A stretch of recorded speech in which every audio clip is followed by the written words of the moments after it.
Welcome! Do you customize your stencils? This is the Honeybee Stamps At the Lake and Summer Cabins. The stencils are a little out of proportion for the cabin die cuts.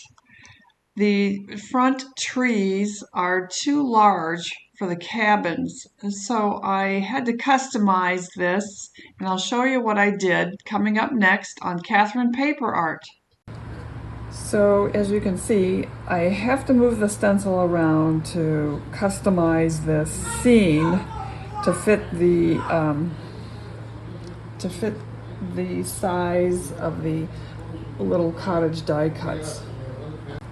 So I'm inking this in with Distress inks, and I just use a little bit of Mermaid Lagoon over Tumbled Glass, and I'm going to use some chipped Sapphire to finish off the lake. I've done the mountain in Lost Shadow, and I'll finish the other mountains in the same. I've inked in about as much as I can at this point. Now I have to use a pencil to define some of the elements a little more finely. So off camera, I die cut the components for the card, and I trimmed the card down, and I'm ready to glue the pieces in place. So I'll do that and be right back. I finished the card background, and I'm ready to mat it and glue it onto a card base.